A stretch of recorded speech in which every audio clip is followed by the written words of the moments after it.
নমস্কার বন্ধুরা, আজকে বিপত্তারিণী পুজোর এমনই কিছু টিপস জানাবো যা অত্যন্ত উপকারী, তাই সম্পূর্ণ ভিডিওটি দেখবেন।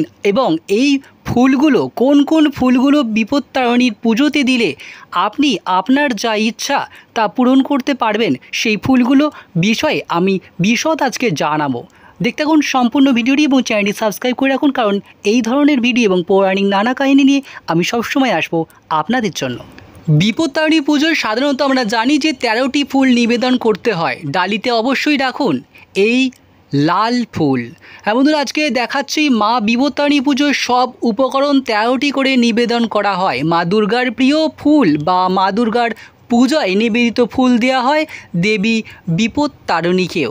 আষাঢ় মাসের অন্যতম গুরুত্বপূর্ণ উৎসব রথযাত্রা। সোজা রথ এবং উল্টো রথের মাঝে মঙ্গল ও শনিবার পালিত হয় বিপত্তারিণী দেবীর পুজো। অনেকেই বছরভর মঙ্গল ও শনিবার মা বিপত্তারিণী পুজো করেন, তবে বার্ষিক উদযাপন হয় আষাঢ়ে রথযাত্রার সময়ে। জানিয়ে রাখি বিপত্তারিণী পুজোয় কী কী ফুল ও ফল নিবেদন করবেন, বলেছেন জ্যোতিষ বিশারদ নন্দকিশোর মুদগল।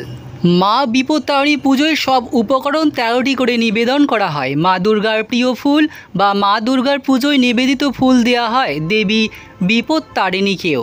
মা বিপত্তারিণী পুজোয় প্রধান ফুল জবা। নিবেদন করুন রক্ত জবা, দিতে পারেন অন্যান্য রঙের জবা ফুলও।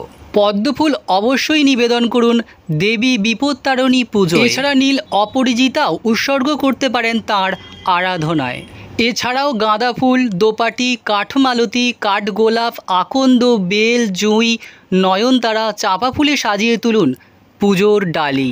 আর যদি সম্ভব হয় তাকে নিবেদন করতে পারেন পলাশ ও শিউলি ফুলও। সব মিলিয়ে মোট 13টি ফুল রাখুন মা বিপত্তারিণী পুজোয়। বন্ধুরা, এই চ্যানেলটি সাবস্ক্রাইব করে রাখবেন, কারণ আরও ভালো ও অনেক পৌরাণিক আপডেট আপনাদের জন্য সবসময় আমি দিয়ে থাকি। নমস্কার বন্ধুরা, সঙ্গে থাকবেন, ভালো থাকবেন এবং সবসময় সুস্থ থাকবেন।